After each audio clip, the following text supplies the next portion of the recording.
News Talk 610 AM and 102.1 FM. KVNU.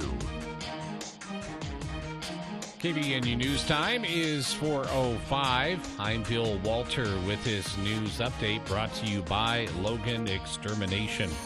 A Logan couple has been arrested and charged with allegedly burglarizing a Providence home on Friday. 37-year-old Thomas Elliott Arzon and 36-year-old Lindsay Knoll were booked into the Cache County Jail after deputies tracked them to a Logan apartment complex. According to an arrest affidavit, Cache County Sheriff's deputies received a 911 call on Friday of a burglary in progress. The complainant reported an unknown adult white male was in their mother's room going through items, trying to take jewelry and ammo. The Providence homeowners had a working security system. It captured video of a white male walking to the front door, then going to the back of the home and entering through a door in the garage. The homeowners reported a white pillowcase with lace was missing from the master bedroom. A large amount of cash and large bills, many different coins, jewelry, and a silver laptop were also reported taken. Deputies identified a black Mazda with a spoiler on the trunk, seen on security footage at the end of the home's driveway. An adult white female could be seen in the car as the male suspect exited the home, got inside, and drove away. Shortly after, law enforcement located the suspect's vehicle at an apartment complex in Logan, less than a mile from the victim's home. The man and woman, later identified as Arzon and Knoll, were found hiding under a bridge less than 2 blocks away. Deputies obtained a warrant to search the suspect's apartment. Inside, they found a laptop and pillowcase matching the stolen items. Arzon also had coins, jewelry, and a large amount of cash in his pockets. Law enforcement located a backpack containing marijuana and a small amount of a white crystal-like substance. Multiple small bags, a digital scale, and other drug paraphernalia were found. Arzon admitted to using methamphetamines but denied involvement with the burglary. He claimed a friend had come to his apartment, gave him a backpack with the stolen items, and then left. Knoll also admitted to using methamphetamines and marijuana. She claimed that she and Arzon had been driving around throughout the day. The two were arrested after deputies located several items of clothing that matched video footage from the burglary. Both were arraigned in First District Court Monday afternoon, charged with burglary, drug possession, obstructing justice, and other crimes. KVNU News Time is 4:07. KVNU weather for tonight, rain or snow in our forecast for this evening. Overnight low in the low 30s. Rain and snow in the forecast tomorrow. And then snow likely in the afternoon. High temperature in the upper 30s. Right now, 35 degrees at KVNU. KVNU weather is brought to you by Northern Steel Buildings. Contact their Cache Valley team to protect what's yours at northernsteelbuilding.com. Value from concept to construction. Call 435-677-7300. Even though the weather's grown colder, you still have time to have your fruit trees pruned. Logan Extermination says your trees need to be trimmed back in order to achieve success next year.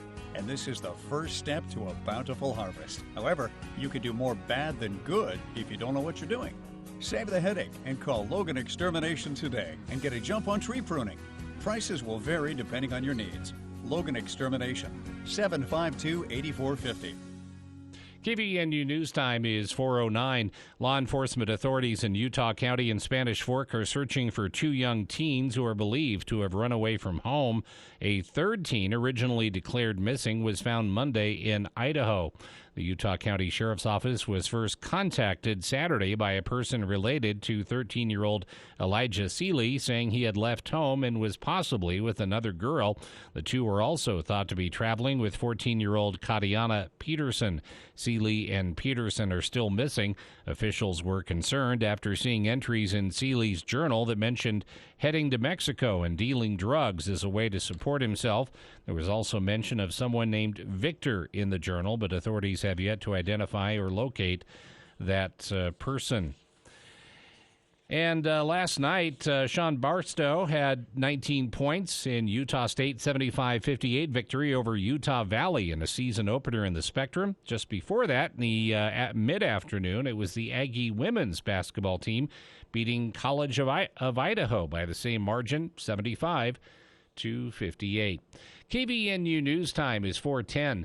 For more details on these and other stories, visit CashValleyDaily.com. Keeping you informed 24/7. News Talk KVNU 610 AM and 102.1 FM. Hi, it's Chris at Levin's. People ask us all year long, when is your big sale? It's the 11th day of the 11th month, 11/11 at Levin's. Come in for men's suits only $160 and up. Pattern ties 5 for $25, solid ties 5 for $15, socks $2.50, dress pants $22. All women's and men's clothing on sale. Every item in the store up to 50% off. This week only, Levin's, downtown 69 North Main Street. For less at Levin's, where men and women look their best. This is Jace Allen with Allen Mortuaries. From our family to yours, thank you for voting Allen Mortuaries Best Funeral Home of Northern Utah and Best Funeral Home of Cache Valley. We sincerely appreciate the confidence and trust your family has given us over the past 83 years. When you trust us with the final preparations of your loved one, you get the kind of caring, personalized service you can only expect from a family-owned funeral home. It's our family serving yours. Voted Best Funeral Home of Cache Valley in Northern Utah, Allen Mortuaries. Then, now, always.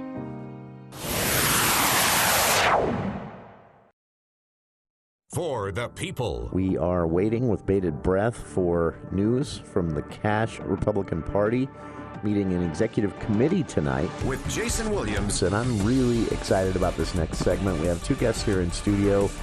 We're going to talk about something that we've talked about many times here on the show, but from a bit of a different angle. Weekday afternoons from 4 till 6 on News Talk KVNU, 610 AM and 102 FM. Welcome to KVNU's For the People. It is November 8th, Election Day. And just a reminder to everyone out there, polls are open until 8 p.m. here in Utah tonight, meaning you can drop off your ballots. Do not postmark your ballots today. If you do so, your vote will not count. That deadline was yesterday at the close of the post office.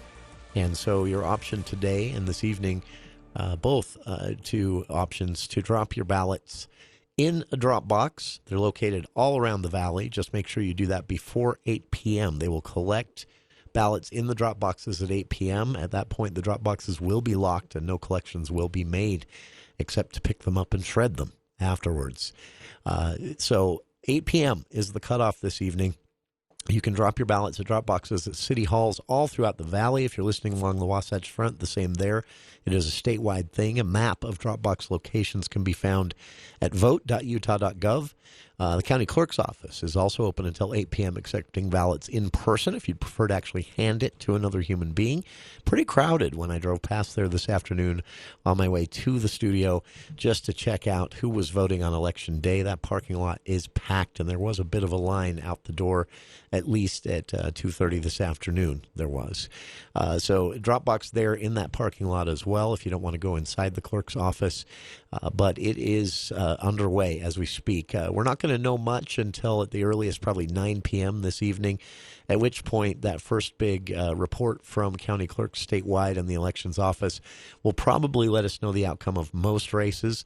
But there is a chance, I think, that the United States Senate race, the one I think most eyeballs are on, is close enough that this isn't decided tonight. In fact, worst case scenario, this could be something they have to wait 2 weeks for the official canvass to know who won that race. I don't think it will be that close, but the polling suggests it could be. So it's going to be a while, maybe before we hear on that one, at very least, I think, into tomorrow, even the day after. But get your votes in. If you're not registered to vote, you can still do that. It is an option here in Utah to register and cast a provisional ballot at the same time on Election Day. You have to do it in person. You do need to take voter ID. You can see what qualifies as voter ID here in Utah at vote.utah.gov. And you can go in, fill out a registration to vote. cast a provisional ballot at the same time. Once your registration is proved, once they're able to say, okay, this is a person who can legally vote in Utah, your provisional ballot becomes a real ballot. So what's going on around Utah here on Election Day and around the region, the country, and more? Well, we'll run through some of the biggest headlines. And since everyone is kind of tense about elections these days, we're going to go through these headlines with some calming, smooth jazz. Here we go. Election headlines from around the country.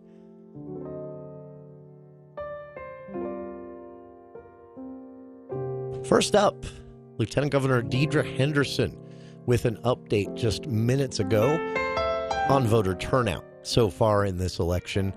41%. In 2020, we saw nearly 90% turnout. And remember, that's not eligible voters, that's registered voters. The registered voters only make up about half of the population of the state, unfortunately. But we did see 90% of those voters turn out in 2020. 82% the 4 years before that in 2016, by the way. In 2018, the last midterm election was 76%. I don't think we're going to see that in the midterms this go-round. I could be wrong. Especially where we're sitting at 41% now. I would guess that's probably not going to be the case. But the lieutenant governor said it is definitely 41% as of just a few minutes ago. So good news, at least it's that high. And of course, there will be regions where it's higher or lower throughout the state. But get your ballots in, please. There's so little excuse not to. As far as the midterms go, a big question in all of this, of course, is who ends up in control of the levers of Congress, the United States House and Senate up for grabs. I think it's a given at this point Democrats are going to lose the House. The question is just by how many. If Republicans end up with, like, say, 4 or 8 additional seats, Democrats still have a potential working majority that they could trigger when necessary on certain bills. Some predictions, though, show upwards of 20 to 30 seats going to Republicans. I would guess that Republicans do end up in power. I would not dare to guess, based on how volatile House races have been throughout the country, how many seats they end up. So putting the House to the side, the Senate. Here's a few tips for you on watching election night coverage tonight, if you plan to do so. Georgia goes first. Polls close at Georgia at 5 p.m. Utah time. And the initial tallies in that race between Democratic Senator Raphael Warnock and his GOP challenger, Herschel Walker, the polls in the race have gone all over the place. Walker in the lead through most of the summer, then losing that lead in double digits in the late summer, early fall. Now they've tightened a bit. So the latest polls the last week or two show this is kind of neck and neck. Walker has been saddled with a lot of self-induced baggage, exaggerations, outright lies, things like that. And, of course, reports on allegedly having paid for multiple abortions while running as an anti-abortion Republican. We'll see if any of that matters. I'm guessing tribalism for most will get them past his failures as a candidate. But the reason I bring up Georgia is this is considered a bellwether, on sort of a litmus test for where raw partisan turnout is. What we've seen out of Nevada, John Ralston of the Nevada Independent, known as the go-to guy for elections numbers crunching in the state, shows that Nevada, also a key state in this attempt for Republicans to take back the Senate as well as the House, Nevada shows that Democrats are still holding their turnout edge, as they've done in every cycle for the last 6, but not by quite as much as they have in years that have ended up being sort of a blue wave in legislative races and more. So expect Nevada to be a lot tighter, but that's one, of course, that will help determine who holds the majority in the Senate. The next up is Pennsylvania. Polls close in Pennsylvania an hour after Georgia, so 6 p.m. our time. Polls close in Pennsylvania within an hour or two. Some early. Pennsylvania's a little weird. The Republican-dominated legislature there made some rules that I don't think makes sense. The clerks can't start counting votes until Election Day, which just slows things down. Also, they are forced by statute, new statute, they have to report in-person turnout first, and then they can report by mail turnout. You don't have to be a political scientist to figure out why that is a rule. It sets a narrative, of course, and also, unfortunately, sets up an opportunity should the by-mail ballots change what the in-person voting report says for people to, start making up conspiracies and claiming the election was stolen. But either way, Pennsylvania is going to be one to keep an eye on as far as dominance in the Senate, because early numbers from certain counties especially are going to, again, same with Nevada and Georgia, give us an idea early in the evening, though we won't have results to point to early in the evening from these three states. We'll have an idea of where turnout is at. So stay tuned. And, of course, keep tuned to our airwaves this evening around 9 when we get that first big batch dump from the county clerk's office. And, of course, CashValleyDaily.com. On the other side, a very special guest joining us here for a final campaign cycle interview. United States Senator Mike Lee, running for re-election this year, joining us for an election eve update. We'll be back right after this.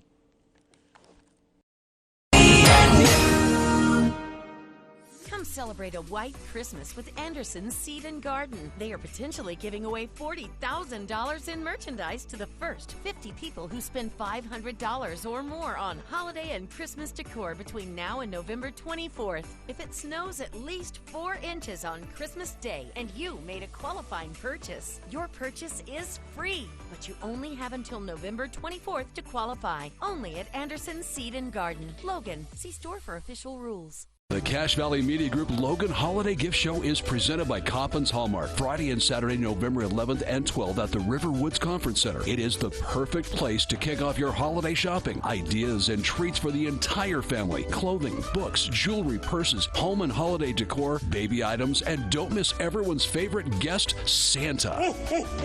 The Logan Holiday Gift Show, presented by Coppins Hallmark, Friday and Saturday, November 11th and 12th at the Riverwoods Conference Center. Start your holiday shopping off right.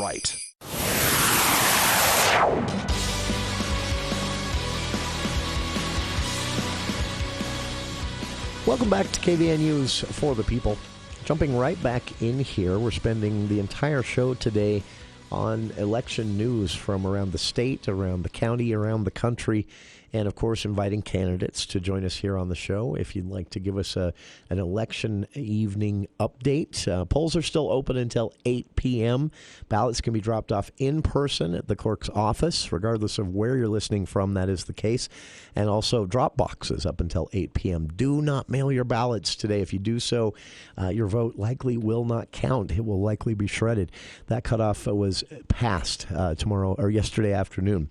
So drop them off in person at a drop box at city halls throughout the valley or anywhere along the Wasatch Front. You can see a full map of drop box locations at vote.utah.gov. And, of course, the county clerk's office, regardless of where you're listening from, will be open until 8 p.m. to accept your ballot if you'd like to hand it to another human being, if that's your thing. So joining us now again, United States Senator Mike Lee. We spoke with him a few weeks ago in the midst of the campaign, and here we are on Election Day. And, Senator Lee, how are you feeling about things? Feeling great. Look, we've got a lot of voter participation in a lot of parts of the state. We're still seeing a lot who have yet to vote in Cache County, and so I'd encourage all of those within the sound of my voice who haven't yet voted, please get out and do it. You've got 3 hours and 26 minutes left to cast your vote, and it can make a big difference. Utahns are struggling throughout the state, shelling out on average an additional $949 a month just for their basic monthly expenses every single month. This is because of failed Democratic policies, and we've got a chance to turn this around and send a strong signal that Utah isn't up for the Democratic policy game anymore. We're ready to have Washington recognize that it works for the people and not the other way around. And it all comes down to today. I know, here in Utah, we've been doing the mail-in balloting thing a while now, so Election Day kind of gets spread out over a few weeks. But Election Day still matters. The polls closing at 8 p.m. still matter. And I appreciate you taking some time to urge people to get out and do that. Senator Lee, I don't know if you want to join me in a little public shaming of those who haven't yet. I noticed, I did some quick math. I noticed looking at the map of drop boxes at vote.utah.gov and looking at the average daily commute for a Utahn, every single one of us passes at least 2 drop boxes in our daily commute. There's very little excuse not to vote, right? Yeah, there's not much of an excuse. And no, I don't have any desire to join in public shaming, but I will say this, it's an opportunity people don't want to miss out on. Because your government, especially your government in Washington, D.C., it has a whole lot to do with how much of your money you get to keep and the value of your hard-earned money. And it'd be a shame if just by failing to stop by one of those voting locations or one of those ballot drop box locations, you forfeited a chance to make a difference, to get things turned around. And so just view it as an opportunity more than anything. Sure. Senator Lee, they're proving he's a much nicer person than I am. But still, either way, there is little excuse. Senator, you're looking at a unique situation. If you're successful at re-election this evening, which we likely will know by the end of the night, at least how this race is taking shape, if not exact final numbers, you're then also in a situation where Republicans have a chance at I think it's a given a House majority. The Senate a little closer, but it's a possibility. You could be there in the Senate, reelected to office for another 6 years with a Republican majority in the Senate. What does that mean to you? What does I know we usually reserve this phrase for presidents, but what does the first 100 days of the next Congress look like for Senator Lee if you're reelected and Republicans have a majority there in the Senate? Well, first of all, I've got to get reelected first, and that's why I encourage all of your listeners to go out and vote for me. If you're tired of the inflation-causing spending in Washington, vote for me. If you are tired of a government that starts to call parents who are concerned about their kids' public education, branding them as domestic terrorism, domestic terrorists, please vote for me. But to answer your question, once we get there, assuming I'm reelected and we get a Republican majority, I'd like for the first 100 days to reflect a broad-based effort at reform, starting with spending reform. We need to pass some reform measures long overdue, like the Ending Government Shutdowns Act and like the Full Faith and Credit Act, that would put the people through their elected representatives back into the spending bill process. Right now, we've got a small handful of Republicans and Democrats, very small number of them, writing these bills in secret, bringing them to the floor with hours to go before a spending deadline, and then calling emergency and asking everyone to vote for it without any opportunity to review it or improve it, just because of the late hour. This is a manipulative trick that's gone on too long. We need to stop it, and we can do that through enacting some of these reforms.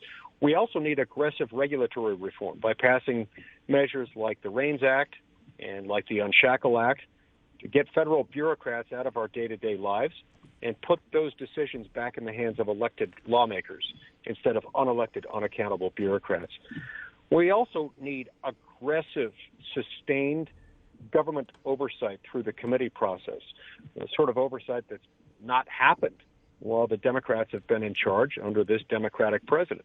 We've got questions that need to be answered by the director of the FBI, by the Attorney General, by the Secretary of Homeland Security and the Secretary of Defense regarding some really unfortunate circumstances that have unfolded over the last 2 years within our federal government.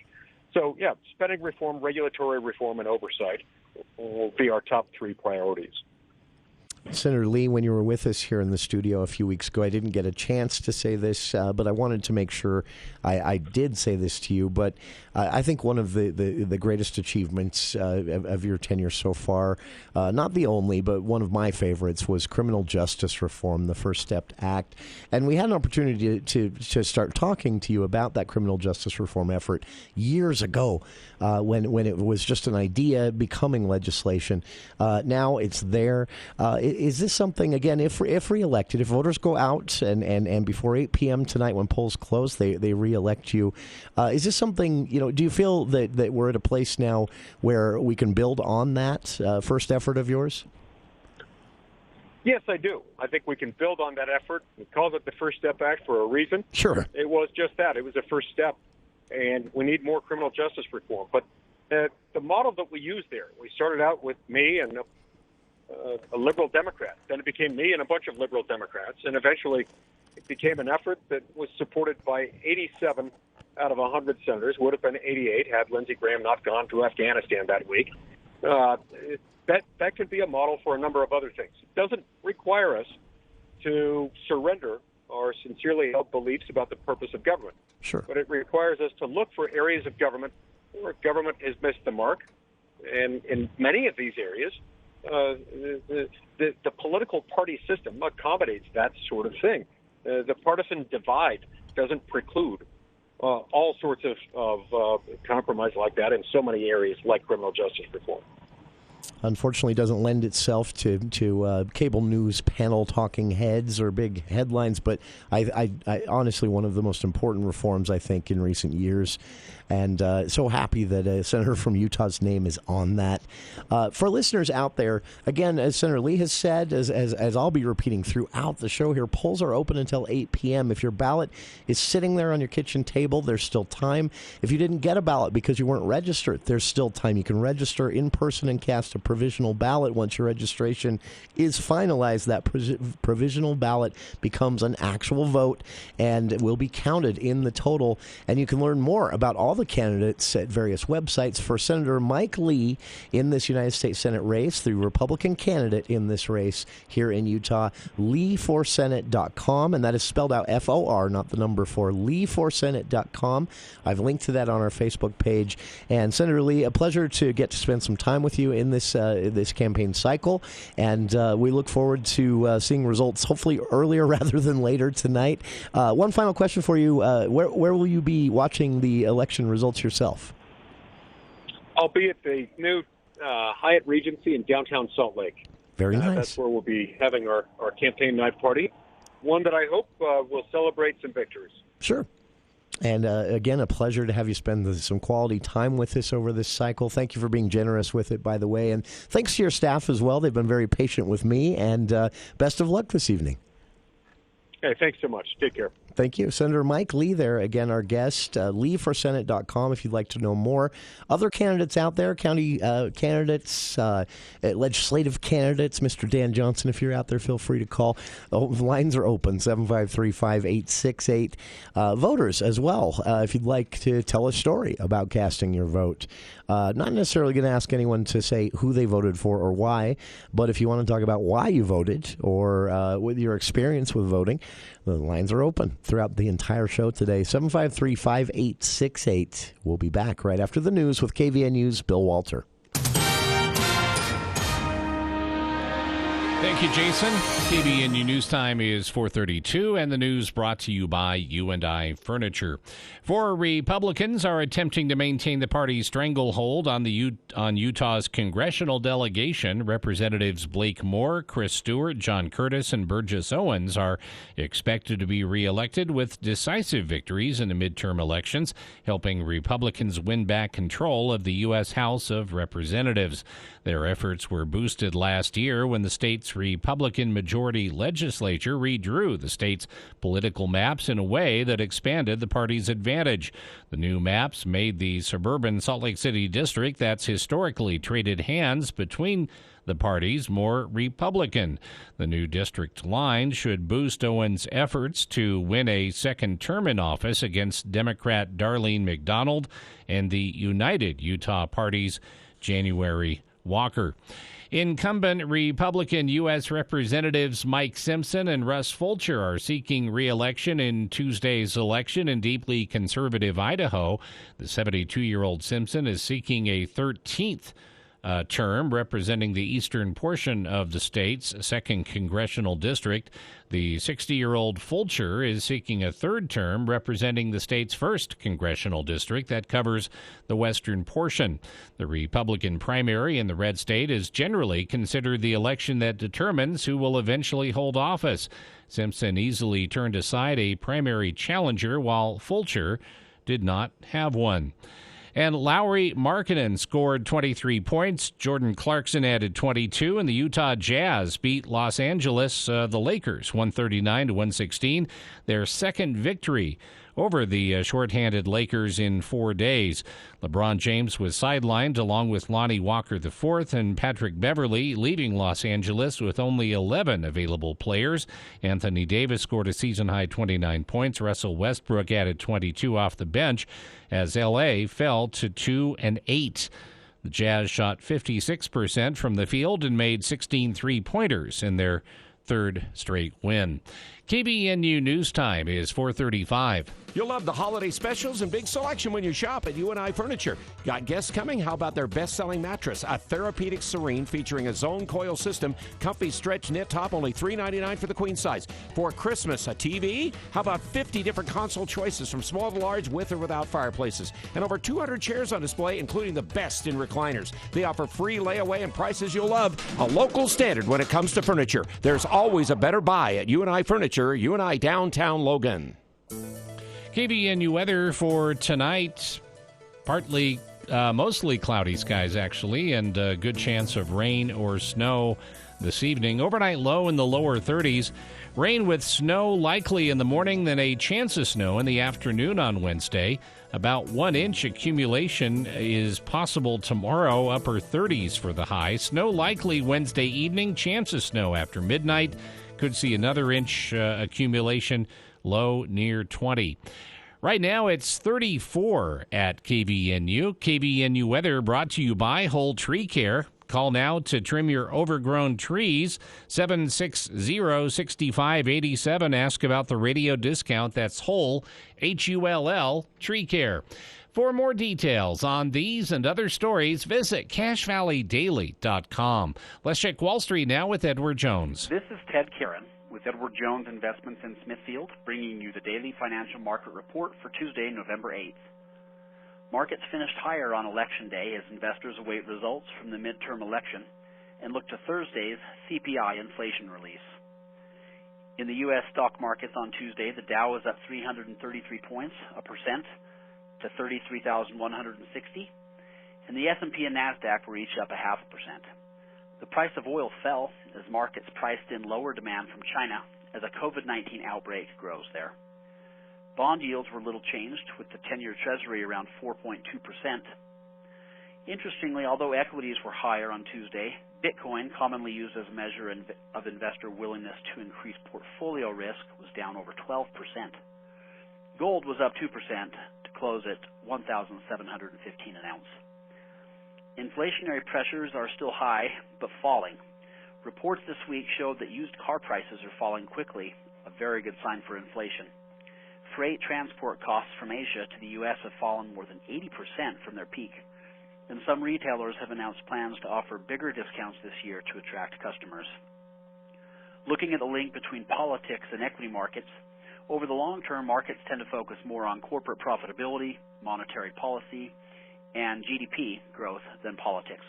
In fact, according to Ned Davis data, markets have risen under almost all combinations of parties in the White House, Senate, and House, including when either party has control of all three.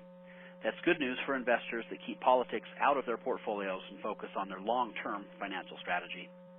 This has been today's Financial Market Report, brought to you by Edward Jones and Ted Kieran, member SIPC, serving individual investors with personalized attention and financial advice.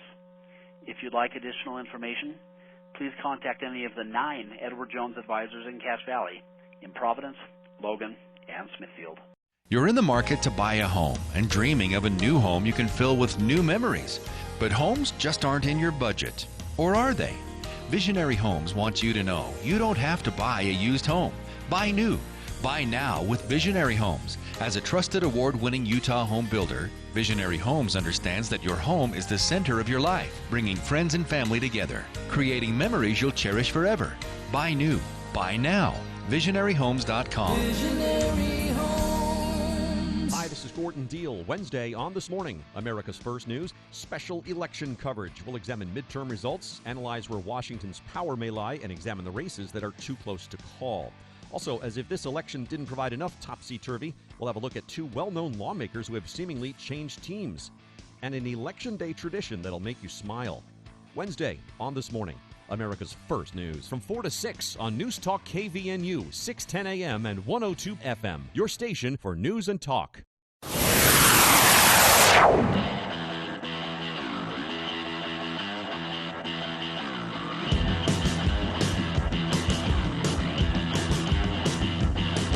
Welcome back to KVNU's For the People. Again, just a kind of open line style show today. If you are inclined to tell an Election Day story, not going to ask anyone, you're welcome to, but I won't ask anyone to reveal who they voted for. Although, again, if you want to tell that story, it's fair. But if you have a story about voting, what prompted you to send in your ballot, what was important to you, things like that, you're welcome to call 753-5868. Candidates out there, we just heard from Senator Mike Lee. We will extend that invitation to all candidates out there. If you want to make a final elevator pitch to voters before polls close in about 3 hours and 20 minutes, 753-5868. Bill, as I was talking about this, though, just before we started with Senator Lee, when I was running through the election headlines with smooth jazz to keep everyone's blood pressure down, I got a text or a message from a longtime listener, a good friend of the show, Dan, sent us a message that said, "Oh, please, no." No, I am so done with these elections. Like a responsible person, I filled out my ballot and mailed it off days ago. I've cast my vote. I vetted the candidates. I did my research. I paid attention to the news. My duty is done, and I am ready to check out, at least for a few weeks before the presidential campaigns begin. I get it. I really do. It's been shocking to me. I say this to Bill all the time. I can't believe I haven't burned out. I've been doing this show solo and with co-hosts at times for 14 years. I've been on social media as a political junkie, which for those who don't understand what that is, it's the same way normal people treat sports. The way, Al Lewis and I have one thing in common, which is that we have heads chock full of trivia that is never useful until that one time it's perfect to know and you can bring it up. And when Al does his color commentary or his game day or Aggie Call shows, that institutional knowledge makes Al really interesting to listen to, and my head's chock full of the same amount of useless political trivia. I know what hiking. I know what when someone says hiking the Appalachian Trail as a joke, I know what that means. Most don't. And you don't need to, and don't Google it either. But it was one of the funnier memes before social media even existed. So, head full of useless political trivia. But I do get it. There is. I'm surprised I haven't burned out. I've had my times. You may not have noticed as a listener, but we've done full weeks before where I couldn't bring myself to discuss a single political headline or news story. So we talked a lot about science. We talked a lot about social media, research happening at USU, all equally deserving of the presence and spotlight here on our show. But I couldn't do it. I couldn't do any more political news. But it's only been, a week or maybe two here and there over the years. So, again, if you want to tell a story about your experience voting, if you're a candidate, if you're welcome to tell us who you voted for and why. I won't ask anyone to do that, but Just kind of an open line style show here today, 753-5868. We do have a candidate on the line, an invitation out there to candidates if you want to call in and make your final elevator pitch to voters, 753-5868. And we do have a man who, if you have filled out your ballot, you saw his name on your ballot, candidate for executive office, running for re-election after some time in the office already, David Zook. And David, I appreciate you taking the time to call us today. I'm curious what your elevator pitch is, especially, since I'm throwing this out. This is not scripted. You have to do it on the fly. But before you get to that, tell us, how things are going. What are you hearing from voters out there? Did you see the long lines at the county admin building? People, the lieutenant governor says turnout is 41% statewide right now. I'm thinking that it ends a lot higher, based on the crowds I saw today. I hope so. Yeah, I was really worried last week. I asked our clerk's office what the numbers were looking like, and they said it was not even 25%. I think that was last Thursday. Ooh, scary. So I was pretty worried about that and thinking we need to get more people involved. And I was mostly concerned about, we have a couple of ballot items that are, I think, really important. One is our RAPS program. Sure. It's being reauthorized for another 10 years, and the other one is Proposition 1, the open space bond. Those are really important. I think we need a big turnout for those to be able to pass. And, yeah, I've seen the lines. I went by the fairgrounds today where we have the voting center, and there were a ton of people there. The parking lot was full. People were parked on the street. There were some lines. They were moving people through. The staff told me it was taking about 15 minutes for people to get through and vote.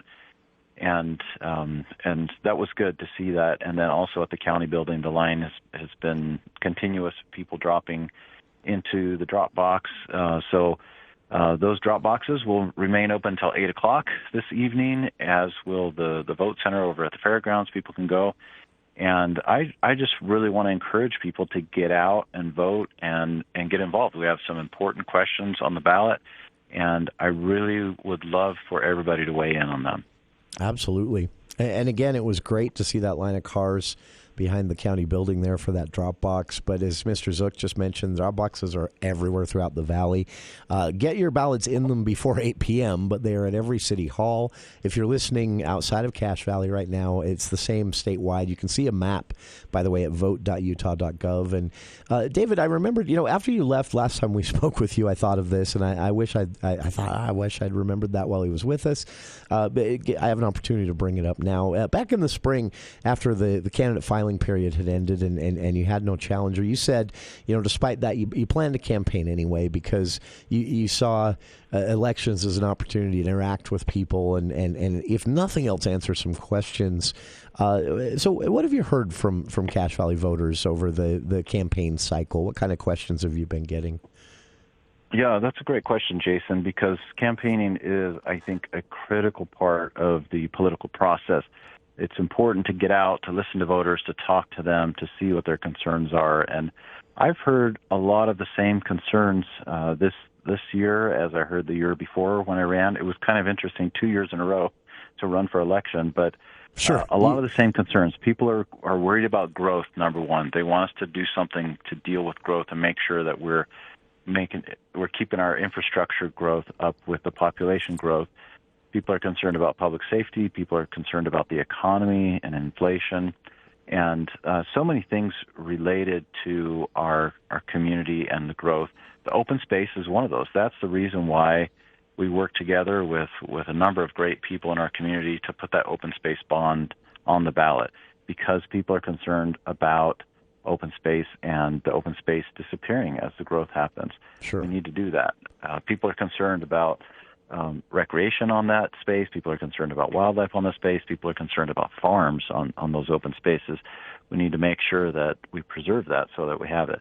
But yeah, I've been hearing about the same issues. People care about public safety. We have a safe community. We want to keep it. We want to keep it that way even as we grow. We have roads that are getting overwhelmed, and that's one of the biggest things I've been working on over the past 2 years, is making sure that we get the funding out there for our road projects. We've got about $80 million that we have distributed for various road projects and road projects that are underway right now throughout the county. $52 million of that is to fix Main Street. We'll hopefully get another $50 million for Main Street once we come up with the final plan for that. Nice. So those are the things I'm hearing from voters, is they're concerned about growth and many of the things related to it. Sure. And kind of a double whammy for, I mean, this isn't specific to Cache County. It's statewide, regional even, if not nationwide. But a double whammy in that we have this, what is, I think, accurately being described as a housing crisis. Though whether you're looking at a shortage of supply or the prices, or what we're seeing this week, the prices kind of bottoming out very quickly. Either way, a housing crisis. And then on the flip side of that, you have this growth that is a result of trying to build as much as we can, which has people concerned about things like open space and water and air quality and crime and traffic and all of that. After the election, if you're reelected here, you enter. It could be referred to as a lame duck session, but you and the council will be very busy with the budgetary process and more. But in January, things kick off with a new version of the council, some new faces and names. Is there a first 100 days for you? I know I asked Senator Lee the same thing at the first of the hour. We've reserved that phrase usually for presidents, but for lack of a better phrase here, what does a first 100 days look like for you starting in January? Yeah, I'm really looking forward to working with our council. We're going to have 3 new council members, and they're all 3 of them. They're good friends of mine. They're great people. They're really smart. They're hardworking. They're experienced. And I'm really looking forward to working with our new council, and especially those new council members. One of them is Catherine Buse from Nibley. She's somebody I served with when I worked there for about 7 years. She and I worked together. She was a council member there, very experienced. She's going to do a great job on the council. Mark Hurd is from Hyde Park. He served a couple times on the Hyde Park City Council. Also been a friend of mine for many years. He's a good guy, really great public servant, and looking forward to having his experience on the county council. And then Sandy Goodlander will be joining the council representing Logan. That's right. The Logan North, kind of the Northeast district in Logan. And she's going to be amazing, too. I've been getting to know her a little bit better over the past year. And she served on the Logan Planning Commission. She's a local business owner. Oh, wow. And she also served on our Housing Crisis Task Force that we put together this year.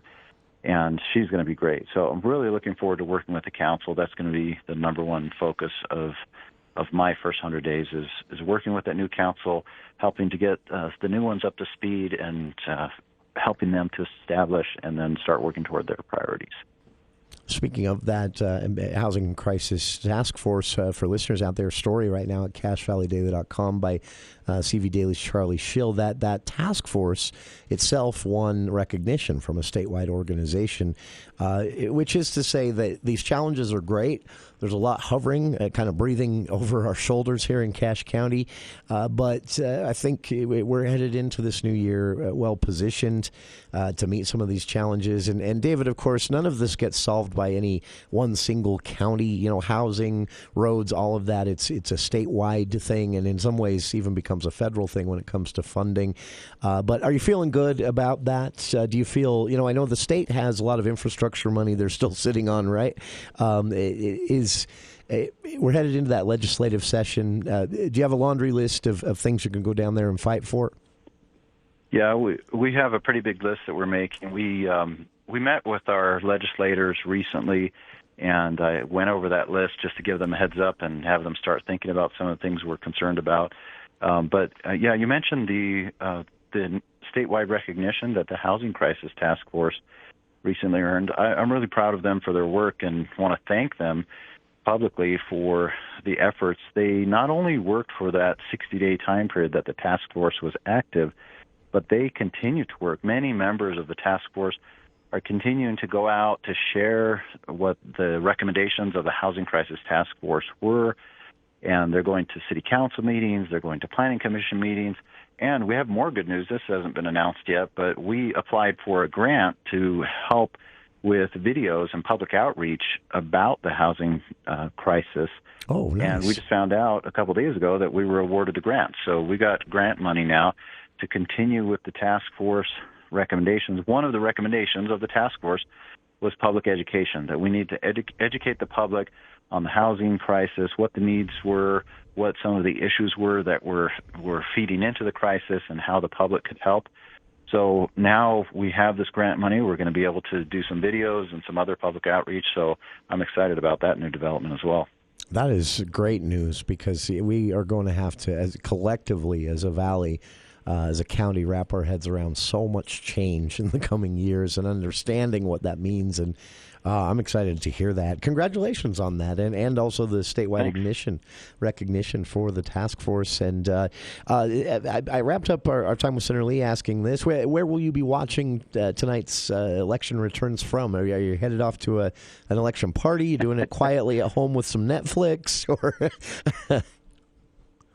I don't know. I think about the time the results come out, I think I'm going to go snowshoeing or something. Far more healthy thing to be doing. I'm going to go off the grid. Don't blame you a bit. Oh, man, if I was a candidate, I probably, 8 p.m., my phone would be off. I'd be gone for a few days. I'd find out how it turned out afterwards. It's no small thing to file. Truthfully, this is what I'm actually doing, going to be doing later tonight, is writing thank you cards.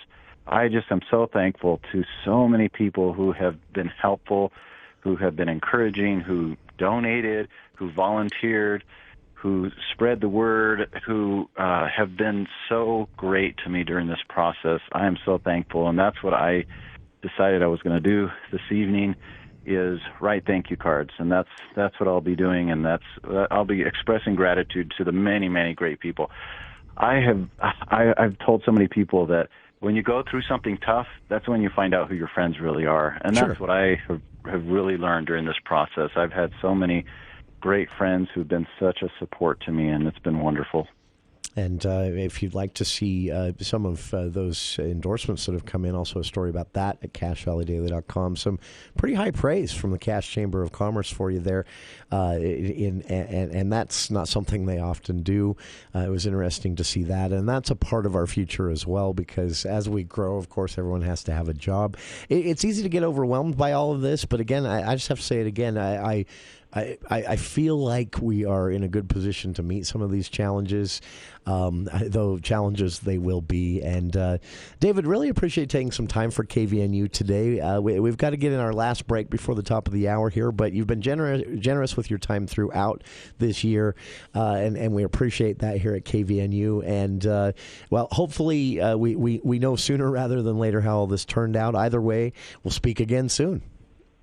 Thanks, Jason. Thank you for your time. And again, thanks to our listeners for their time as well. David Zook, Cache County Executive candidate for re-election there. His name is on your ballot. If you haven't filled it out yet, you have until 8 p.m. to do so, and drop it at a drop box or at the election center at the Cache Fairgrounds, which is open until 8 as well. Do not mail your ballot today. It's too late to do that, but drop boxes are everywhere. City halls throughout the valley, one even behind the county admin building there you can drive right up to.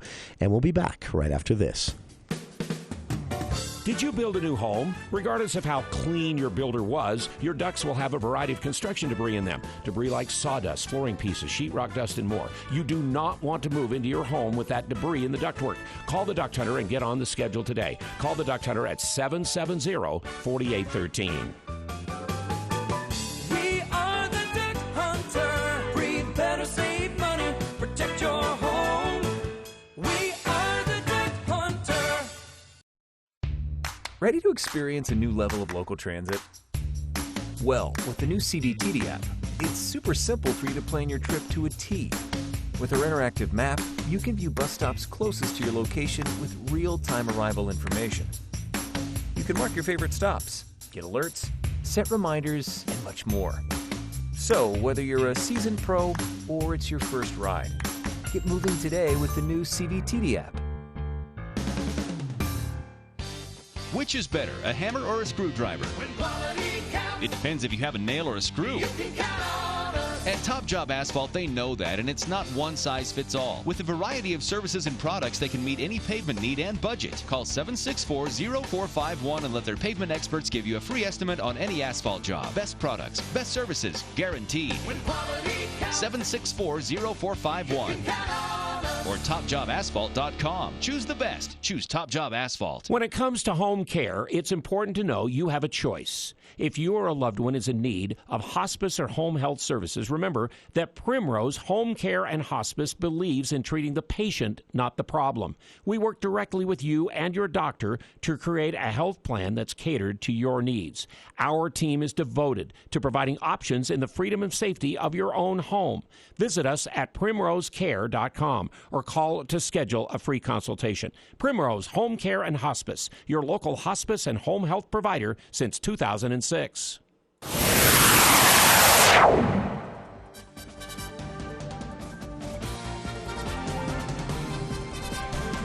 Thanks again to Cache County Executive David Zook for calling. Others out there, again, just kind of an open line style show today. We'll run through some of the election headlines from around the state, the region, and the country again at the top of the hour in hour 2. But otherwise, if you're a candidate, give us a call. If you are a voter and want to tell us why you voted, what inspired you to do so. Won't ask anyone to reveal who they voted for, though you're welcome to if you choose. But hearing why you decided to vote would be great. So 753-5868. Hour 2 of today's show continues right after this here on KVNU Logan.